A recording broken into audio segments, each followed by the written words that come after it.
A common perception among people who want to start getting into woodworking and set up a workshop is that all the tools you need are just way too expensive. Of course, you can spend a lot of money on tools, and I mean a lot of money. You can literally spend $27 on a 10-foot tape measure.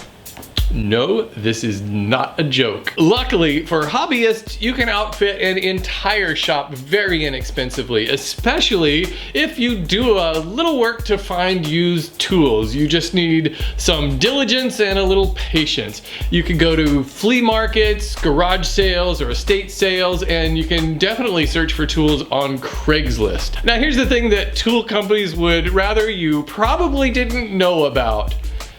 Tools don't really change that much over the years. At its most basic level, almost any power tool is just a motor that spins something. Brand new tools may have features that aren't really necessary for a beginner. In a lot of cases, they aren't really needed by professionals either. They're just a lot of bells and whistles. When we hear the word antique, we usually think of some precious heirloom that can only be handled with white cotton gloves and should be put on a display. It's definitely not something to be used. And while this can be the case with some tools, and there are certainly people who enjoy collecting and displaying rare tools, most antique and used tools can be purchased for a fraction of a new tool price, but still perform their purposes, and you can be just as productive with them. My lathe and scroll saw were manufactured over 60 years ago. Sure, they can be fussy to use at times, but I've made a lot of cool projects with them. A lot of times old tools are just rusty and may need oil or grease, but these are easy fixes and you might actually find it kind of enjoyable. Plus,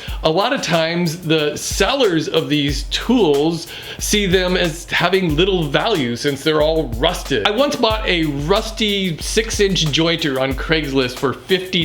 I spent half a day cleaning it up and it worked great. Eventually, I decided it was taking up too much space in my shop, so I gave it away for free on Craigslist. If you're just starting out in woodworking, try to buy only the tools that you have a specific need for. This way you'll slowly grow your workshop, and antique tools are a great way to get your feet wet without having to invest a lot of money. And eventually, if you discover that you need to upgrade one of those tools to something newer, you could sell it or pass it on to someone else just starting out.